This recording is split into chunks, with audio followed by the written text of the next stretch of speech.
place of the defiant speeches, the sombre strains of Beethoven now ring out over Independence Square.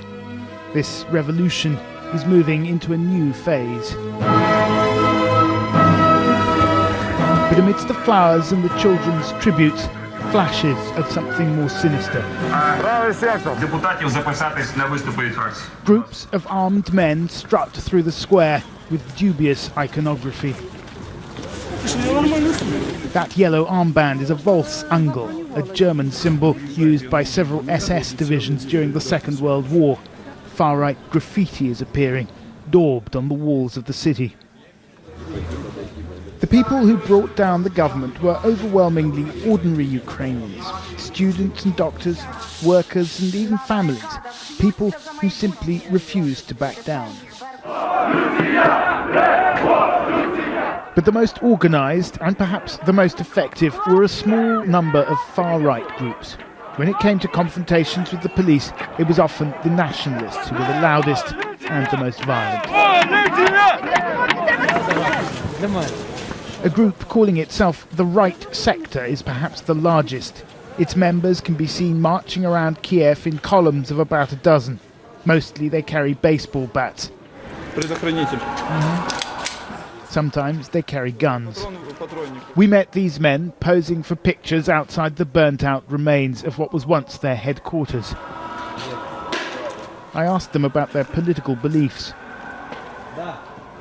Национал-социалистская тематика иногда в некоторых людях она есть проступает, как бы, чтобы была единая нация. Но не у всех это не заложено в основе этой организации, это у некоторых людей есть. А у вас? У меня лично есть. В смысле? Объясните. Мне как бы нравится эта идея единой нации. Я хочу, чтобы нация была единая, чтобы один народ, одна страна, одна нация. А это подразумевается что? Как бы, чтобы чистая нация. Не то, что там, как бы у Гитлера как было. В своем роде немножко, маленько, но было, чтобы своя нация. What about the East, I asked? What about Crimea, where many Ukrainians feel close historical ties to Russia? Кому нравится Россия, пусть едут в Россию. Украина только для украинцев. Police have largely disappeared from the streets of Kiev. Law and order is maintained by so-called self-defense groups. Not all hold extreme views, but those who do are often shy of the cameras. We got a late-night phone call from another group known as C14, inviting us to meet their leader at their new base. It turned out to be the former headquarters of the Communist Party, now occupied by the far right. It's our general mission to totally ruin chains that connect our country with the imperial power from the past. And that being Russia? Yes, we can tell Russia, not only Russia, Soviet Union. Are you a Nazi? No, I don't think I'm a Nazi, I'm a Ukrainian nationalist. What does that mean? The main confrontation is about that some ethnic groups have control many business structures, some economic, some political forces, and which ethnic groups?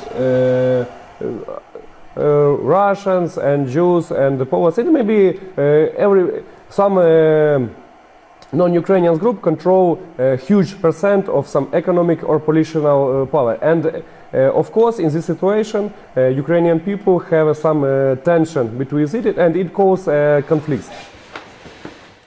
Mr. Karas says his group consists of around 200 men. C14 is affiliated with a political party called Svoboda, or Freedom, which now controls 4 ministries in the new government, including the Ministry of Defence. 2 of its MPs were recently photographed brandishing well-known far-right numerology. 88 stands for the 8th letter of the alphabet, HH, Heil Hitler. We, as Svoboda, in no way espouse Nazism. In fact, we fight against Nazism. For us, Nazism and communism are two sides of the same coin. Those are both totalitarian ideologies which destroyed the Ukrainian nation in the 20th century and fought against Ukrainians and killed millions of Ukrainians.